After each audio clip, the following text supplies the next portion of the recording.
Dans cette question écrite adressée au ministre de la Santé, l'auteur, le député Roger Bimola, part du constat effectué dans les zones touchées par les inondations lors de sa visite le 7 avril. Comme on peut le lire, je cite, « J'ai constaté une crise sanitaire d'une gravité alarmante. Les quartiers visités étaient envahis d'eau stagnante chargée de détritus et de matières fécales, créant un environnement insalubre. Des blessés y marchaient avec des plaies ouvertes, sans soins, exposés à des graves risques d'infection.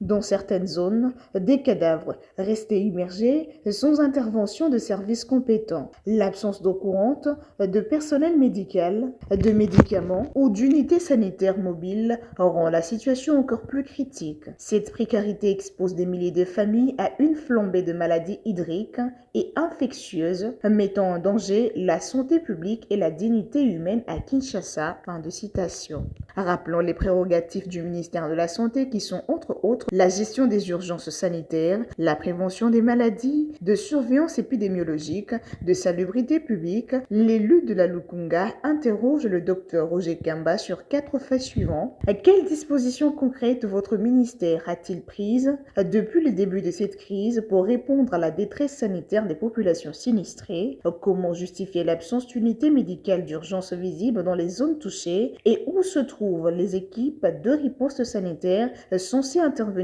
dans ce type de catastrophe?